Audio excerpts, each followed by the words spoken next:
Hi, so I wanted to go over an issue I was having with my Benelli M3. Um, when I was trying to load the shells, they were getting stuck about halfway between the carrier and the receiver. Um, as you can see, this shotgun is nothing in the chamber, nothing in the magazine tube, and these are dummy rounds. So let me show you what was going on.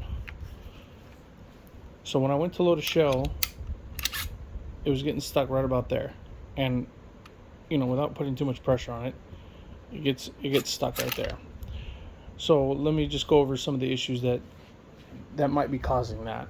One of the issues was, and I did it on purpose here just so that I could recreate that, but I rolled the bolt forward. So the rotating head of the bolt isn't all the way engaged, and it doesn't allow the bolt assembly, the bolt body, to go all the way forward and allow this carrier to lift up enough to allow room for the shell to get into the magazine tube. So if you're having that issue, one of the fixes would be to just make sure that you're allowing the bolt to go home all the way. So I just released it there and it went all the way. If you ride it forward, it'll get stuck like that. You can also sometimes kind of bang it forward, and of course it does there. So that could be one of the issues right there that's preventing it from the carrier from lifting all the way and allowing you clearance enough to fit the shell into the magazine tube.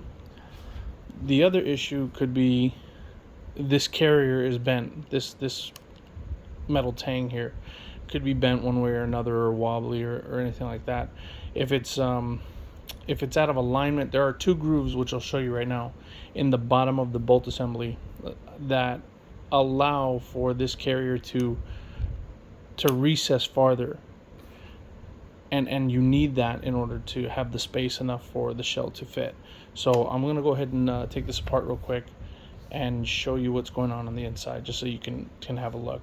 And if you want to know how to take these apart, there are other videos online that can teach you how to do it. These are really simple to take down, but let me just go ahead and take it apart and I'll show you. Okay, so I have the shotgun apart, and I have the bolt assembly and the trigger assembly here.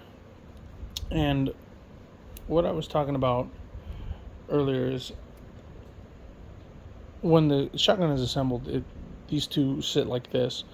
And when you look at it from the loading point of view, when you're looking from beneath the shotgun, basically, and I'll take this aside for now. If you take a look, you can see there's this groove right here, and that groove is to allow this tooth on the carrier, this sort of raised edge here, to fit inside of there and allow enough room for this carrier to lift up. If the bolt assembly is not all the way forward, if it's hanging back just a little bit, that tooth will catch on the end here, and you can see there's an L, there's a cap to that groove.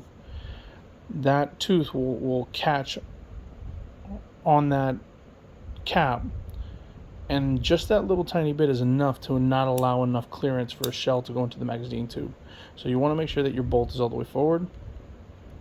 The other thing that can happen is, if, like I said, this is tweaked, if you may need to try and wiggle it left or right to see if it will drop in, and that could be a problem as well with the bent carrier, like I said before. But yes, I just wanted to show you the internals to see what's actually going on inside. So when working properly, when the bolt is all the way forward, that will fit right inside of there, and the other side will fit flush to the bottom of the bolt body on the other side. So yeah. One more thing I wanted to note about the bolt being all the way forward, and whether you can just check that just by looking at it on the side here, is if you look at the receiver here, you have this flat surface, and then it rounds over the top, and there's this hard line in the receiver here. Well, if you look at the bolt, when it rotates, that black extractor hook there starts below that line, but when it locks correctly into place, it sits above that line. So just one quick way to look and check to make sure that you're good to go when you're ready to fire is that to check that little black line. I mean, obviously there's other ways, but I just figured I'd give you that quick tip. I hope this helps. If you're having any loading problems or anything like that, I hope this video helped you out. So yeah, thank you.